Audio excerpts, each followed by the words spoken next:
ሰላም ሰላም እንደምን አላችሁ ተማሪዎች? ይህ የዘጠነኛ ክፍል የታሪክ ትምህርት ነው። በዛሬው ክፍለ ጊዜ ትምህርታችን ምዕራፍ 8 ክፍል 1 እንመለከታለን። ምዕራፍ 8 ፖለቲካል ሶሻል ኤንድ ኢኮኖሚክ ፕሮሰስ ኢን ኢትዮጵያ ፍሮም ሚድ 16 ቱ ሚድ 19 ሴንቸሪ የሚል ነው። 8.1 ፒፕልስ ኤንድ ስቴትስ ኦፍ ኢስተርን ሴንትራል ሳውዘርን ኤንድ ዌስተርን ሪጅንስ ኢን ደ ፔሪድ ያ ማለት ከ19ኛው መቶ ክፍለ ዘመን አጋማሽ እስከ 19ኛው መቶ ክፍለ ዘመን አጋማሽ በኢስተርን በሴንትራል በሳውዘርን እና በዌስተርን ሪጅንስ ኦፍ ኢትዮጵያ የነበሩ ፒፕልስ ኤንድ ስቴትስ ኢንዲፔንደንት እና አውቶኖመስ ስቴትስ እንመለከታለን። ለዛሬው መነሻ የምናደርገው ፒፕልስ ኤንድ ስቴትስ ኦፍ ሳውዘርን ሪጅን የሚለውን ነው። 8.11 ሳውዘርን ስቴትስ። እንግዲህ በዚህ ርዕሰ ሀሳብ ሶስት መሰረታዊ ነጥቦችን እናነሳለን። አንደኛ the Omotic states and pupils under Tato system in the southern part of Ethiopia. The main points of the topic. The main points of the topic to be discussed are one, Omotic states and pupil. Omotic states and pupil under the Tato system. The Tato system, a Tato system of administration የነበራቸው Omotic states and pupils in the southern regions of Ethiopia እነሱን እናነሳለን። ሁለተኛ Omotic states and pupils, again Omotic states and pupil under Kao or Kati system. Kao or Kati system. And ሶስተኛ Cushitic states and pupil. Cushitic states and pupil under Sera Woma system. Sera Woma system የሚሉ ሶስት መሰረታዊ ሀሳቦችን እናነሳለን። the Omotic states and people under the Tato system, the Omotic states and peoples again under Kao or Kati system, and the Cushitic states and people under Sera Woma system የሚባሉትን እናነሳለን ማለት ነው። under states and peoples in southern regions of Ethiopia from the mid 16th to the mid 19th century. So first, Omotic states and people under Tato system. Under Tato system የሚባሉትን እንመልከት። የታቶ ሲስተም የአስተዳደር ስርዓት ይከተሉ የነበሩ በፒሪዱ በተጠቀሰው ፒሪድ ወይም ከሚድ 16 ቱ ሚድ 19 ሴንቸሪ ኢን ሳውዘርን ፓርትስ ኦፍ ኢትዮጵያ የነበሩ ኦሞቲክ ስቴትስ ኤንድ ፒፕልስ የሚሉትን እንመለከታለን። በሳውዘርን ሪጅን ስር የሚመደቡ ኦሞቲክ ስቴትስ ኤንድ ፒፕልስ አንደር ታቶ ሲስተም ከሚባሉት ውስጥ የሚከተሉትን መዘርዘር እንችላለን። ለምሳሌ ከፋ፣ ስቴት ኦፍ ከፋ፣ ስቴት ኦፍ የም በዋናነት ሊጠቀሱ ይችላሉ። ከኦሞቲክ ስቴትስ ታቶ ሲስተም ውስጥ በታቶ ሲስተም የሚተዳደሩ የነበሩ ሳውዘርን ሪጅን ስቴትስ ዘ ስቴት ኦፍ ከፋ ኤንድ ዘ ስቴት ኦፍ የም በዋናነት ይጠቀሳሉ። እያንዳንዳቸውን እንመልከት። ዋን ሌትስ ሴይ ኤ ዘ ስቴት ኦፍ ከፋ፣ ዘ ስቴት ኤንድ ፒፕልስ ኦፍ ከፋ The state and peoples of Kaffa. One, geographical location of the kingdom of Kaffa. የት አካባቢ ይገኝ ነበር ወይም የትኛውን አካባቢ ያስተዳድር ነበር የሚለውን እንመልከት። ጂኦግራፊካል ሎኬሽን geographical location of kingdom of Kaffa. Kingdom of Kaffa. እንግዲህ የከፋ ስቴት ወይም የከፋ ኪንግደም it was found south of Inaria. It was found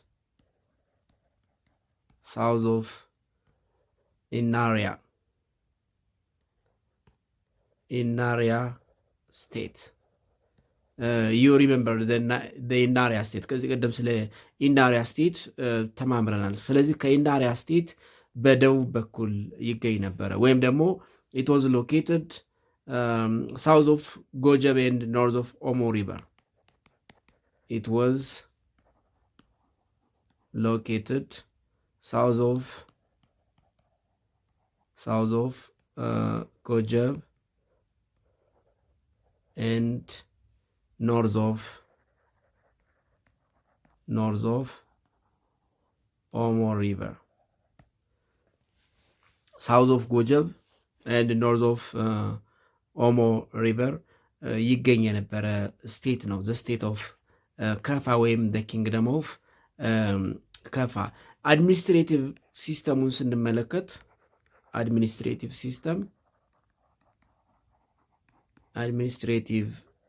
system of Kaffa state. It was kingship administration ወይም ንጉሳዊ ስርዓት ነበረ። It was kingship administration, ንጉሳዊ አስተዳደር ነበረ። ነገስታቱም ታቱ የሚል ቅጽል ነበራቸው። አጼ እንደሚባል ሁሉ፣ ፈሮን እንደሚባል ሁሉ፣ ቄሳር እንደሚባል ሁሉ የከፋ ነገስታት ስያሜያቸው ታቶ ነበረ። ስለዚህ ከፋ was ruled by a king whose title was called Tato. Kaffa was ruled by a king whose title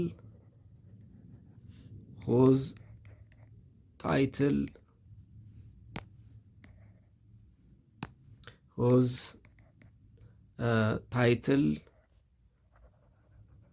called ታቶ።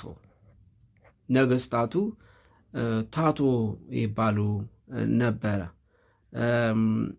ስለዚህ that is why it belongs to Omotic states and peoples under the Tato system. በታቶ ሲስተም ኦፍ አድሚኒስትሬሽን የሚመደብ ብለን ያነሳ ነው የነገስታቱ ስያሜ ወይም መጠሪያ ታቶ የሚል ስለነበረ ነው። ስለዚህ ነገስታቱ አጼ፣ ነገስታቱ ፈርዖን፣ ነገስታቱ ቄሳር፣ ለምሳሌ የሰሜን ነገስታት አጼ ይባሉ እንደነበረ፣ የግብፅ ነገስታት ፈርዖን ይባሉ እንደነበረ፣ የሮማን ነገስታት ቄሳር ይባሉ እንደነበረ፣ የከፋ ነገስታት ደግሞ ታቶ ይባሉ ነበረ። ይሄ የከፋ ኪንግደም የተመሰረተበት አካባቢ ከቤንቺ ማህበረሰብ ጋር ግንኙነት ያላቸው ሰዎች የሰፈሩበት ሲሆን ይህ አካባቢ በከፍተኛ ዝናብ፣ ዴንስ ፎረስት እና ፈርታይል ሶይል የሚታወቅ አካባቢ ነው። ዘ ቴሪቶሪ ኦፍ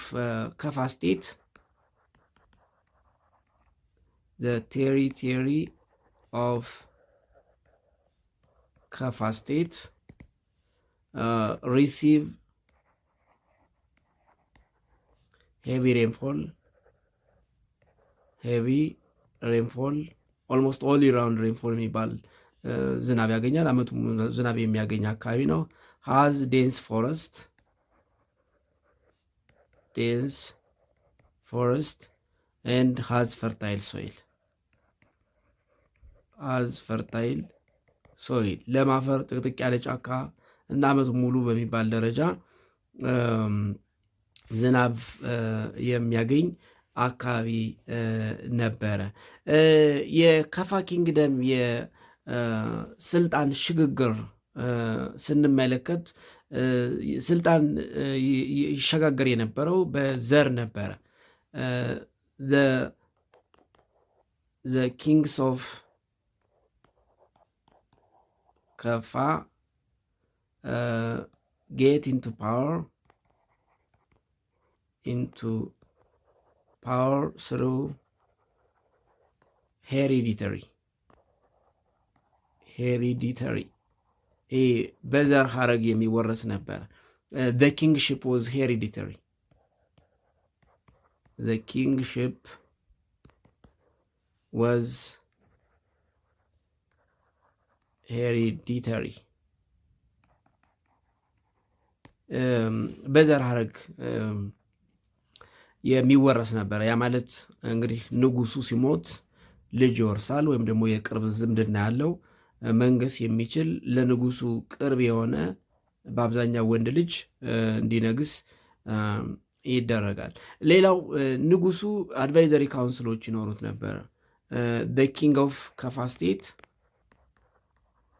the kings of ከፋ state had advisory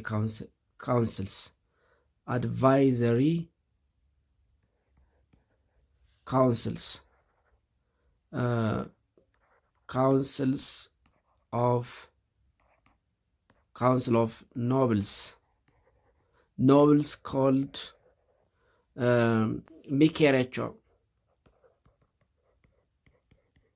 ሚኬሬቾ የሚባሉ ካውንስልስ ነበሩት፣ ወይም ደግሞ አማካሪዎች ነበሩት።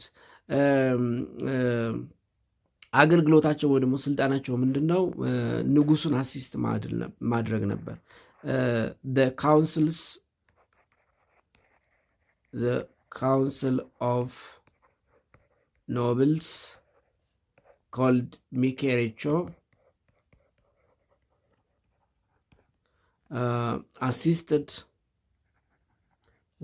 assisted the king. ንጉሱን ማገዝ፣ ንጉሱን ማማከር ስራቸው ነበረ። though one of the king's sons succeed, it was not necessary the eldest like the other societies of the country. እንግዲህ ቅድም እንዳልኩት የነገስታቱ የስልጣን ሽግግር በዘር ሐረግ የተመሰረተ ነው። በዘር ሐረግ የተመሰረተ ነው ማለት ንጉሱን የሚተካው የንጉሱ ልጅ ሊሆን ይችላል። ነገር ግን ይሄንን የመምረጥ ስልጣን የሚሰጠው ለካውንስል ኦፍ ኖብልስ ወይም ለሚኬሬቾች ነበረ ማለት ነው። ስለዚህ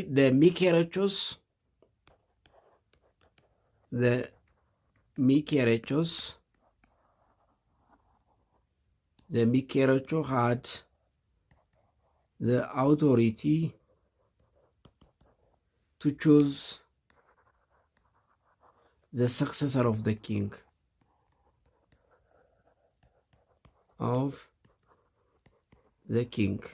የንጉሱን ተከታይ የመምረጥ ስልጣን ነበራቸው። the choice of king's successor lay in the hand of ሚኬሬቾ።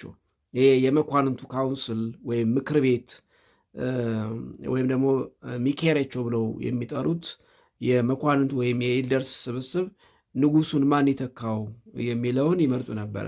በእርግጥ የሚመረጠው ቤተሰብ የዘር ሐረግ ያለው ብዙ ጊዜ የንጉሱ ወንድ ልጆች ነው። አንዳንዴ ከሌለ የልጅ ልጅ ወይም ደግሞ የቅርብ ዘመድ ወንድም፣ አጎት ሊመረጥ ይችላል።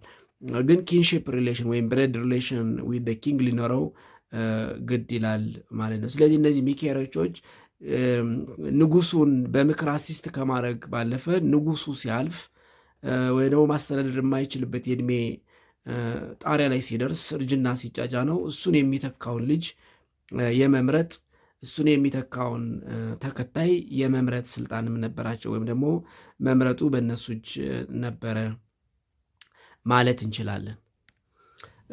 ሌላው አንደር ዘ ኪንግደም በየአካባቢው የሚያስተዳድሩ ሰዎች ይሰየሙ ነበረ። እነዚህ ምን ይባሉ ነበር? ኪንግሌትስ ወይም ቺፍስ ይባሉ ነበር። ኢን ደ ኪንግደም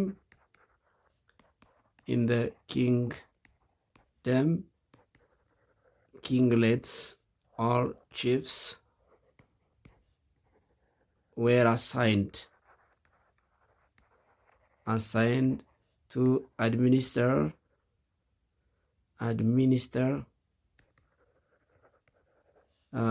regions or sub districts ወይም በነሱ አባባል ወራፎ ይባላሉ። ወራፎዎችን ወይም ደግሞ አካባቢዎችን፣ ቀበሌዎችን ሊሆኑ ይችላሉ። በአሁኑ አጠራር የሚያስተዳድሩ ኪንግሌትስ ወይም ቺፍስ ይመደብላቸው ነበረ። ነገር ግን እነዚህ ኪንግሌቶችን ወይም ቺፎችን የሚቆጣጠር ደግሞ ጁኒየር ቺፍ ይሰየም ነበረ። ኪንግሌትስ ኦር ቺፍስ ኦፍ ዘ ሳብ ዲስትሪክት ማለት ነው ዌር ኦልሶ responsible to the junior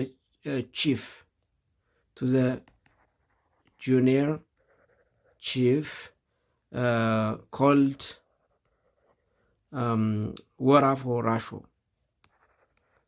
ወራፎ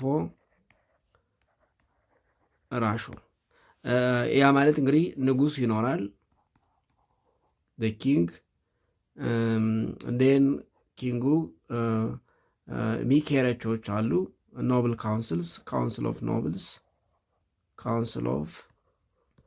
ኖብልስ ኦር ሚኬሬቾ። እነዚህ ንጉሱን የሚያድዙ ናቸው፣ የሚያግዙ ወይም አሲስት የሚያደርጉ የሚያማክሩ። ዜን ከኪንጉ በታች ዋሮፎ ራሾ የሚባል ጁኒየር ቺፍ ይመደባል። ወራፎ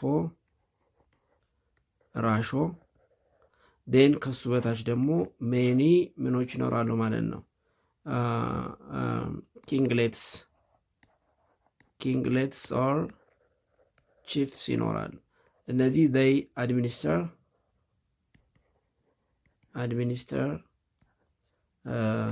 the sub districts ወይም ደግሞ በእነሱ አባባል ወራፎችን ያስተዳድራሉ ማለት ነው። ስለዚህ ይሄ የሚያሳየው የከፋ ኪንግደም it was highly organized. This indicates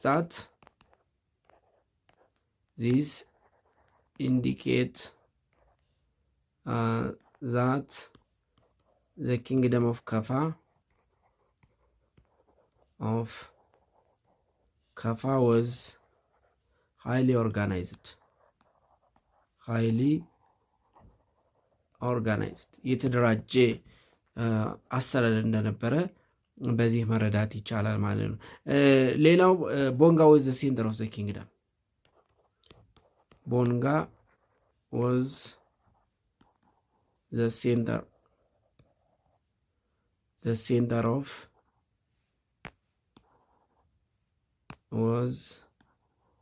center of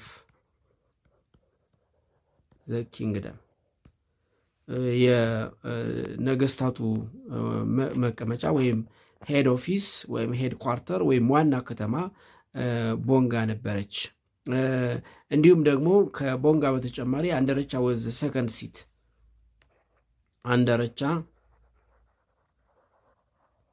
አንደረቻ ወዝ ዘ ሰከንድ ሲት ወይም ደግሞ ሴንተር ኦፍ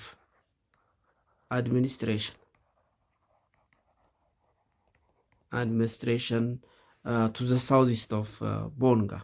ስለዚህ ቦንጋ ዋና ማዕከል ነበረች። እንዲሁም አንደረቻ የኪንግደሙ ሁለተኛ ማዕከል ነበረች ማለት ነው። ሌላው እዚህ ጋር ማወቅ ያለባችሁ ነገር ኪንግደም ኦፍ ከፋ ኢት ዋዝ አን ኢንዲፔንደንት ኪንግደም ፍሮም ክርስቲያን ኤንድ አዘር ስቴትስ። ኪንግደም ኦፍ ከፋ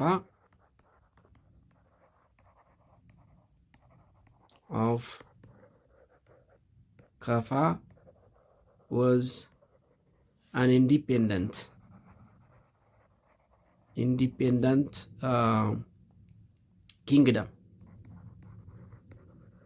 kingdom from the Christian Highland kingdoms ወይም ሃይላንድ ስቴትስ and ሙስሊም ሱልጣኔትስ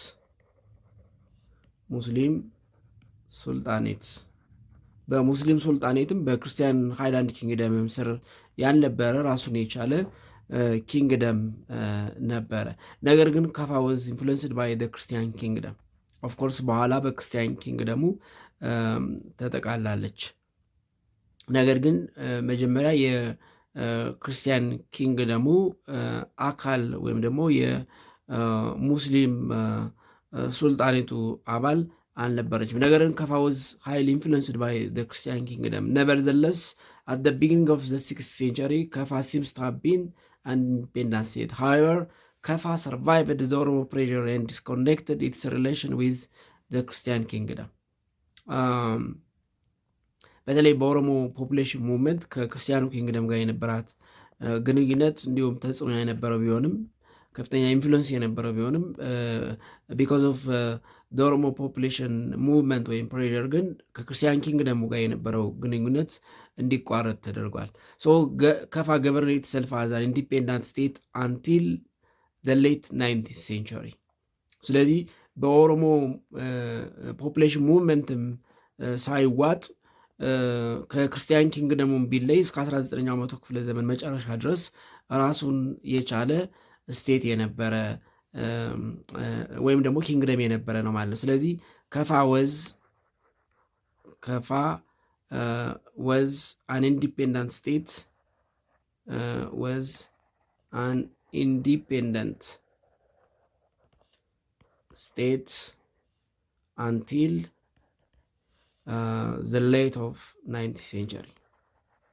the late 19th century እስከ 19ኛው መቶ ክፍለ ዘመን መጨረሻ ራሱን የቻለ ኢንዲፔንደንት ስቴት ወይም ራሱን የቻለ መንግስት የነበረ ስቴት ነው ማለት ነው። ሁለተኛው የም ነው። the state of የም። second the states and peoples of የም። እንግዲህ ሳውዘርን ስቴትስ ውስጥ ከነበሩ ኦሞቲክ ስቴትስ አንደር ታቶ ሲስተም ሁለተኛው የም ነው። ዘ ስቴት ኤንድ ፒፕልስ ኦፍ የም።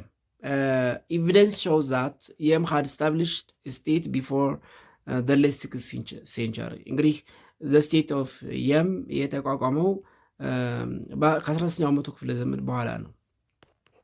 ዘ ስቴት of Yem was established or had established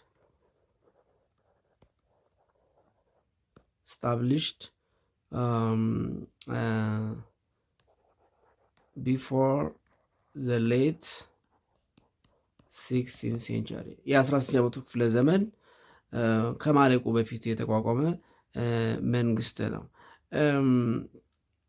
አኮርዲንግ ቱ ዜር ትራዲሽን እንደ ትውፊታቸው ፓወር ዋዝ ትራንስፈር ፍሮም ደ ሎካል ዳይናስቲ ኮልድ ጋማ ቱ አናዘር ዳይናስቲ ዛት ትሬስድ ኢትስ ኦሪጂን ፍሮም ጎንደር ቢፎር 15th century። ዚስ ዳይናስቲ ዋዝ ወማ ሩልድ የም አንቲል ዘ ሌት ሴንቸሪ ፍሮም ኢትስ ካፒታል አት አንጋሪ። ስለዚህ የየመን ስቴት ያስተዳድር የነበረው ዳይናስቲ ወማ ይባል ነበር። ዘ ስቴት ኦፍ የም was ruled by ruled by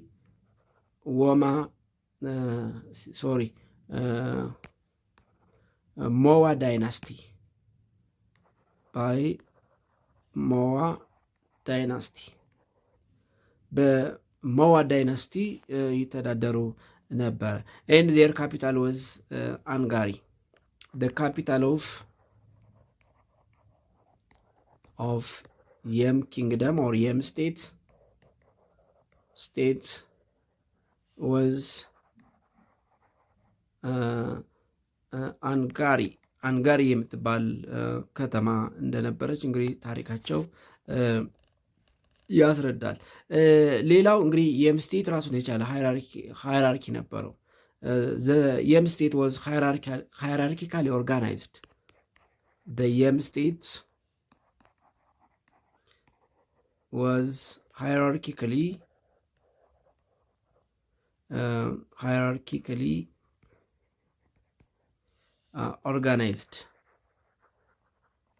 organized like the state of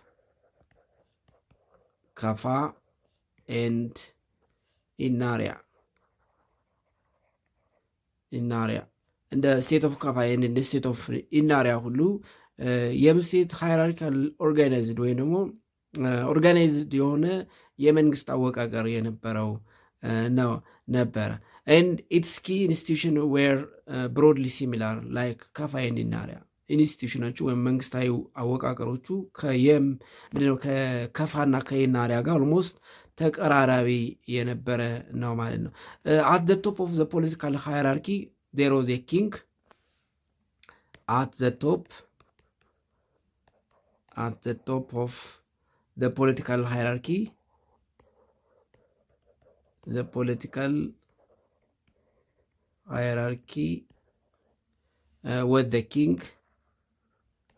was the king called Tato or Amno. King was called Tato or የተለየ መጠሪያ ይሰጡት ነበር። ላይክ ከፋ ታቶም የሚል መጠሪያ ይጠቀሙ ነበር። ወይም ደግሞ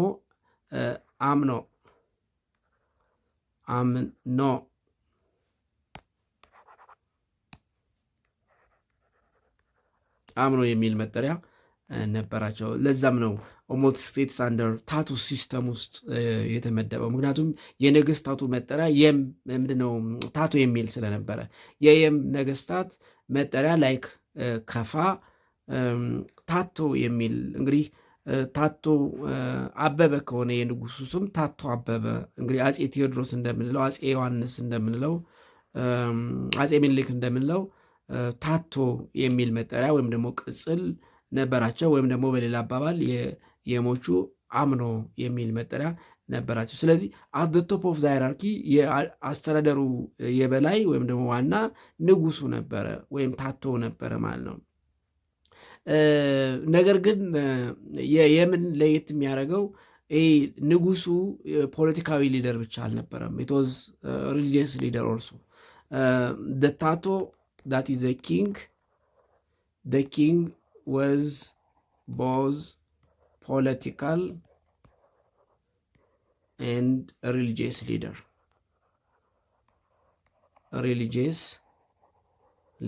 የፖለቲካ የሃይማኖትም እንግዲህ የነበራቸው ኢንዲጂነስ ሪሊጅን ወይም ባህላዊ ሃይማኖት መሪም ነበረ።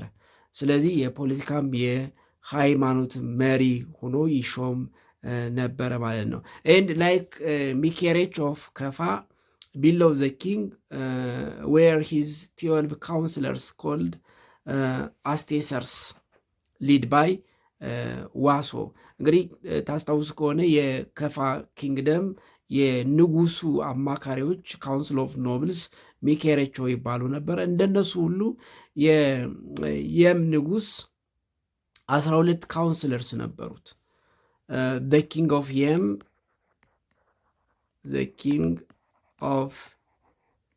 Yem had 12 counselors counselors called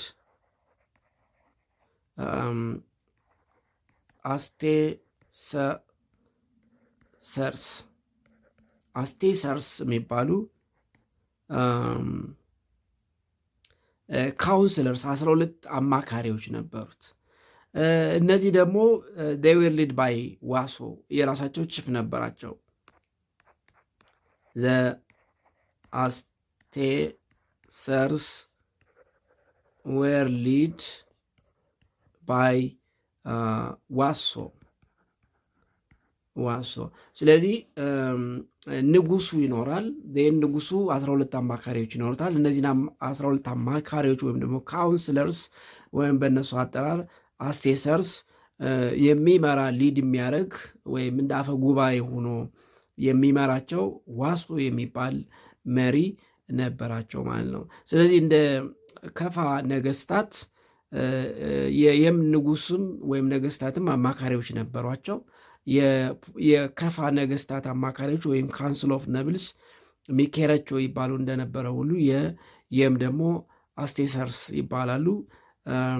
አስቴሰርስ ደግሞ ዌር ሊድ ባይ ዋሶ አንድ ቺፍ ወይም ደግሞ ሰብሳቢ ወይም አፈጉባኤ እንደሚባለው የምክር ቤት አፈጉባኤ እንደሚባለው አንድ ሰብሳቢ ነበራቸው። እሱም ዋሶ የሚል መጠሪያ ነበረው። ነገር ግን the council nominates the king's successor and made decisions on the war, foreign relation and administration.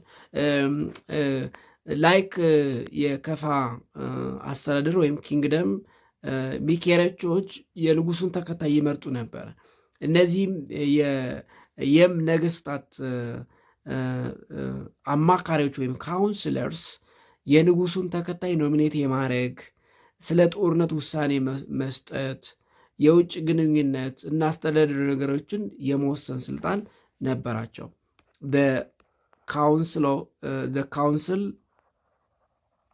the council that is Astesers nominates the king's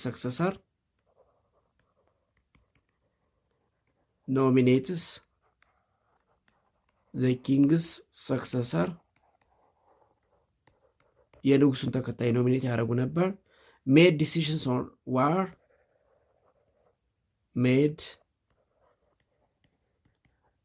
decisions on war ጦርነት ሲደረግ ውሳኔ ያሳልፉ ነበር። foreign relation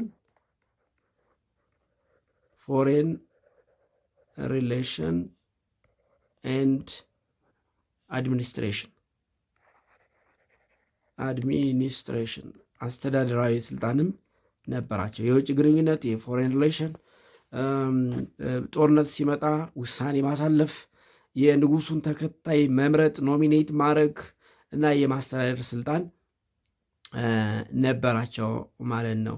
and like ከፋ they were also influenced by Orthodox Christian. According to a few sources it paid tribute to the Christian in horses. እንደ ከፋ ሁሉ ከክርስቲያን ኪንግደም ወይም ከኦርቶዶክስ ክርስቲያኒቲ ኢንፍሉዌንስ ነበረባቸው ወይም ደግሞ ተጽዕኖ ነበረባቸው። አንዳንድ ምንጮች እንዲሁም እንደሚያመለክቱት ግብር ይከፍሉ ነበር። they were paid tributes to the Christian in horses. However, their relation with the Christian kingdom seems to have been disconnected after the arrival of the Oromo to the Gibe region. ነገር ግን ይሄ ግንኙነታቸው በኋላ የጊቤ አካባቢ በኦሮሞ ማህበረሰብ በመያዙ አፍተር ኦሮሞ ፖፑሌሽን ሙቭመንት ከክርስቲያን ኪንግደምስ ጋር የነበራቸው ግንኙነት እንደተቋረጠ የታሪክ ድርሳናት ያስረዳሉ። ነገር ግን የማኔጅድ ዘ ሪፐልስ ኦፍ ዘ ኦሮሞ ኢን ዘ ጊቤ ሪጅን የኦሮሞን እንቅስቃሴ ማኔጅ ማድረግ ችለዋል ወይም ደግሞ ሬዚስት ማድረግ ይችላል። however after the formation of the kingdom of ጅማ አባጅፋር the pressure on the Yem was intensified. Raids and counter raids between the two states would continue until the last quarter of the 19th century. ነገር ግን የጅማ አካባቢ የጅማ አባጅፋር ኪንግደም ከተመሰረተ በኋላ በተለይ በየም ኪንግደም ላይ ከፍተኛ ጫና ነበረ። ነገር ግን እስከ 19ኛው መቶ ክፍለ ዘመን የመጨረሻው ሩብ ዓመታት ድረስ ራሱን ችሎ ኢንዲፔንዳንት ሆኖ የቆየ ስቴት ነበረ።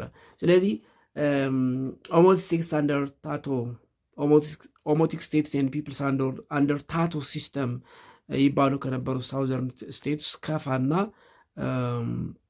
የምን አይተናል። ሌላው ኦሞቲክ ስቴትስ ኤንድ ፒፕልስ አንደር ካዎ ኦር ካቲ ሲስተም ነው። ኦሞቲክ ስቴትስ ኤንድ ፒፕልስ አንደር ካዎ ኦር ካቲ ሲስተም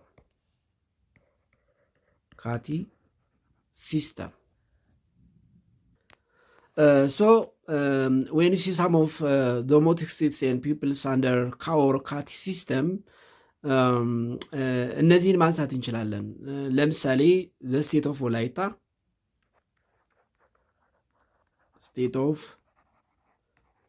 ወላይታ፣ ስቴት ኦፍ ጋሞ፣ ስቴት ኦፍ ጎፋ፣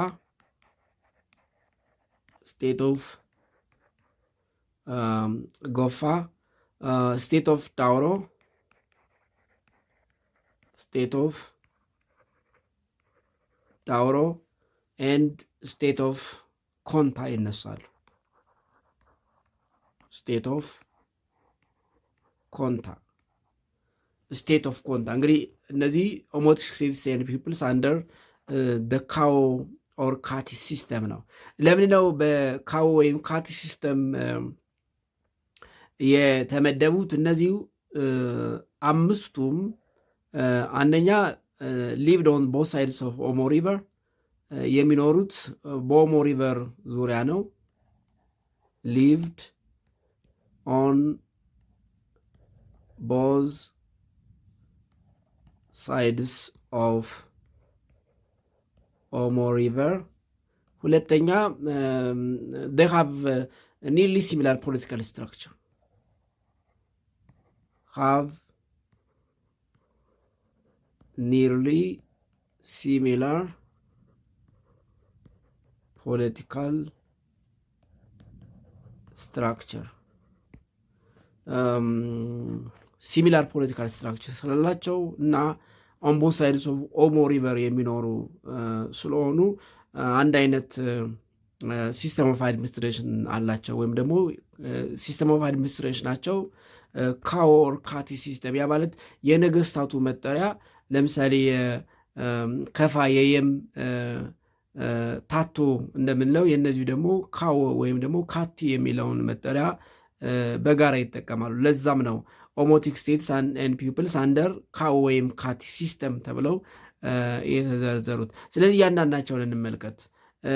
ዋን ዘ ስቴት ኦፍ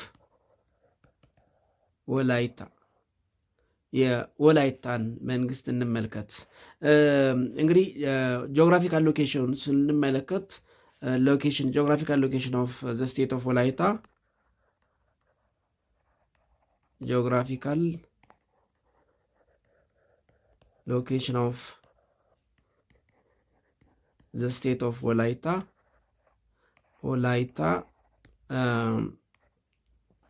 it was found in between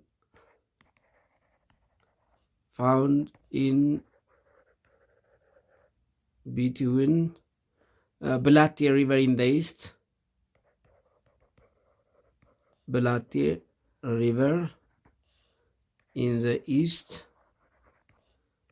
and Omo River in the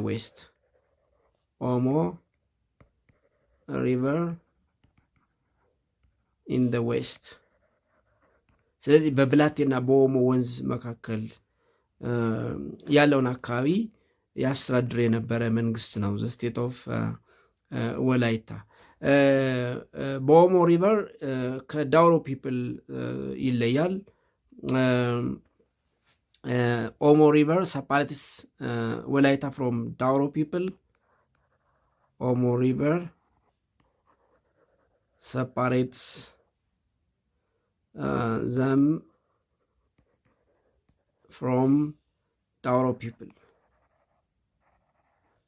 ዳውሮ ፒፕል ከዳውሮ ህዝቦች የኦሞ ሪቨር ይለያቸዋል። ወይም በወላይታና በዳውሮ መካከል ያለው ድንበር የኦሞ ሪቨር ሲሆን ቱ ዘ ሳውዝ ኦፍ ወላይታ የጋሞ ፒፕል ኢን ደ ማውንቴን ኤሪያስ ይኖራል ዳት ዚን ጋሞ ሃይላንድስ።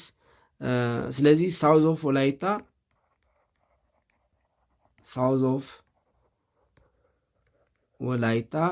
the Gamo people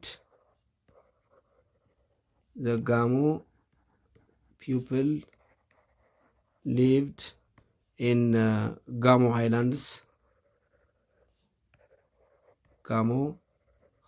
የጋሞ ከፍተኛ ቦታዎች አካባቢ ይኖራሉ ማለት ነው። ስለዚህ በደቡብ የጋሞ ህዝብ በኦሞ ሪቨር ደግሞ ከዳውሮ ህዝብ ተለይቶ በብላቴና በኦሞ ሪቨር መካከል ያለውን የኢትዮጵያን ክፍል ሰፍሮ ይኖር የነበረ ህዝብ ነው ማለት ነው። the first mention of ወላይታ and ጋሞ in written record dates back to the 15th century። ስለ ወላይታና ጋሞ በጽሁፍ ያሉ ማስረጃዎች ከ15ኛው መቶ ክፍለ ዘመን የሚቀድሙ ናቸው። እነዚህ ህዝቦች በጣም ተቀራራቢ ህዝቦች ናቸው። the people of ወላይታ ጋሞ and ጎፋ were led by hereditary king ካዎ whereas ዳውሮ and ኮንታ people used to ካቲ። እንግዲህ የነገስታቶቻቸው ስያሜ የወላይታ ጋሞ and ጎፋ ካዎ የሚል ነበር። ወላይታ ጋሞ and ጎፋ lead by a hereditary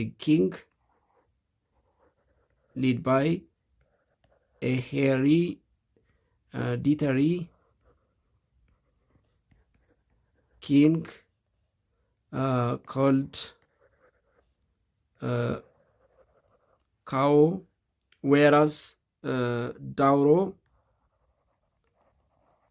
and ኮንታ lead by a hereditary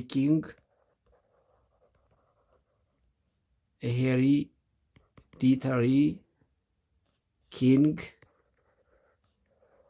called ካቲ። የዳውሮና ኮንታ ነገስታት ካቲ የሚል ቅጽል ወይም ደግሞ ስያሜ ይጠቀሙ ነበር። የወላይታ የጋሞ ወይም የጎፋ ደግሞ ካዎ። ለምሳሌ ወላይታን ስናነሳ ካዎ ጦናን ማንሳት እንችላለን። ስለዚህ ነገስታቶቻቸው የእነዚህ የሶስቱ ካዎ የሚል መጠሪያ ነበራቸው። የዳውሮና የኮንታ ደግሞ ካቲ የሚል መጠሪያ ይጠቀሙ ነበረ። the state of ወላይታ might have also been parts of the kingdom of Damot since its connection with Damot was strong። የወላይታ ስቴት ከዳሞት ስቴት ወይም ኪንግደም ጋር ጠንካራ ግንኙነት ነበረው። you remember the ዳሞት ስቴት እነዚህ ናይዘር ክርስቲያን ኖር ሙስሊም ስቴትስ ኢን ኢትዮጵያ ብለን ከዚህ ቀደም ካነሳናቸው መንግስታት መካከል የዳሞት ስቴት በወላይታ አካባቢ የነበረ ስቴት ነው። ስለዚህ የወላይታ ስቴት ከዳሞት ስቴት ጋር ጠንካራ ግንኙነት ነበረው። እንዲሁም ፓርት ኦፍ ዘ ኪንግደም ኦፍ ዳሞት የወላይታ አካል ነበረ። ዘ ሩሊንግ ዳይናስቲ ኦፍ ወላይታ ወዝ ኖን አስ ወላይታ ማላ። የወላይታ መንግስታት አስተዳዳሪዎች ወይም ሩሊንግ ክላስ ወይም ዳይናስቲ ወላይታ ማላ ይባል ነበር። ዘ ሩሊንግ ዳይናስቲ ወይም የስርወ መንግስት ኦፍ ወላይታ was known as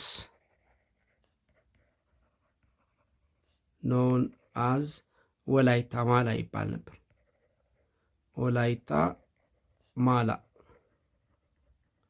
ወላይታ ማላ የሚል ስያሜ ነበረው። የወላይታን ስቴት ያስተዳድር የነበረው ዳይናስቲ ወይም ሩሊንግ ክላስ it was called ወላይታ ማላ። This dynasty had strong relation ዛት ሪኮግናይዝስ ማታሎሚ አዝ ኢትስ ፈርስት ኪንግ። የዚህ ዳይናስቲ የመጀመሪያው ንጉስ ማታሎሚ ነበረ። ፈርስት ኪንግ ኦፍ ወላይታ ማላ ዳይናስቲ ወላይታ ማላ dynasty was king Matalomi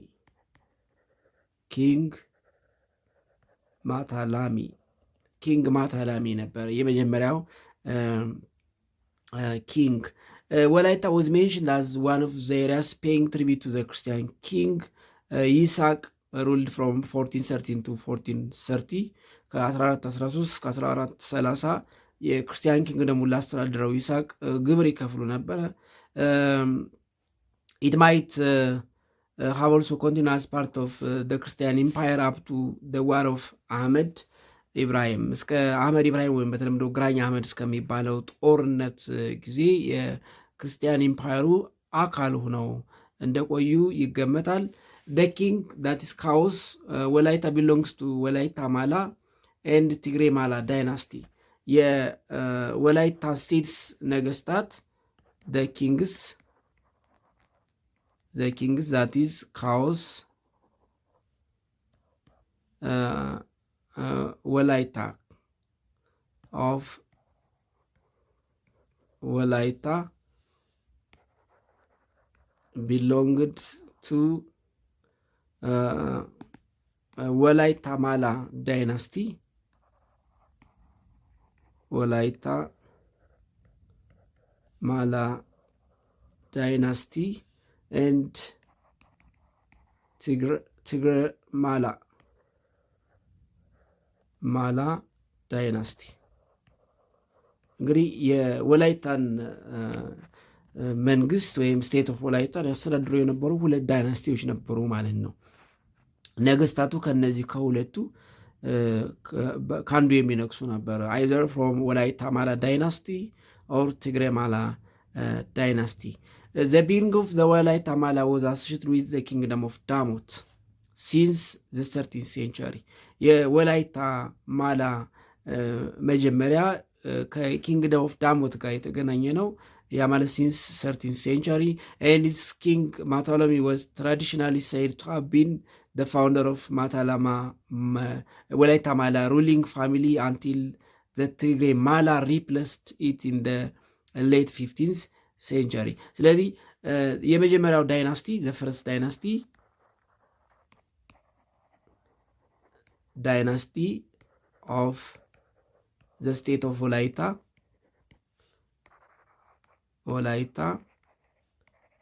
was Walaita Mala dynasty. Walaita Mala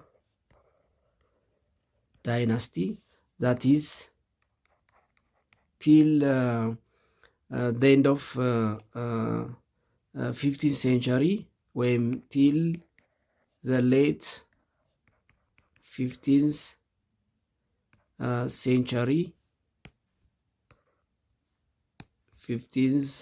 century but later it was replaced by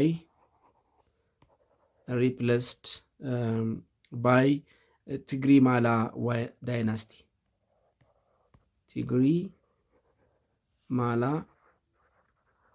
ዳይናስቲ። ስለዚህ የወላይታ ስቴትን ሁለት ዳይናስቲዎች ወይም ስርወ መንግስታት አስተዳድሮታል ማለት ነው።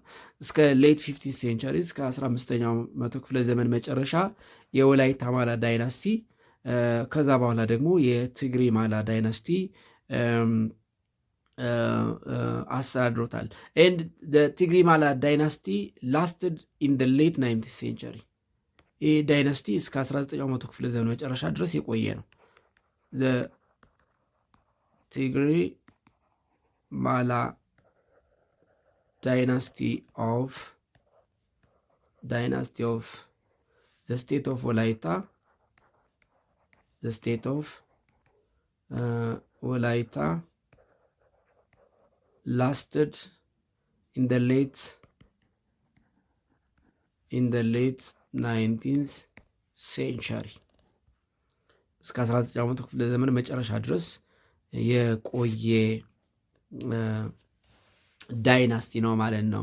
ስለዚህ በካዎ ወይም ካት ሲስተም ከሚመደቡት ኦሞቲክ ስቴትስ ኤንድ ፒፕልስ ኢን ሳውዘርን ሪጅንስ ኦፍ ኢትዮጵያ የወላይታ፣ የዳውሮ፣ የጋሞ ጎፋ፣ የጋሞ እንዲሁም የኮንታ ይመደባሉ ማለት ነው። የዛሬውን በዚህ እናበቃለን። በቀጣይ በሌሎች ርዕሰ ሀሳብ እስከምንገናኝ ደህና ሁኑ ተማሪዎች።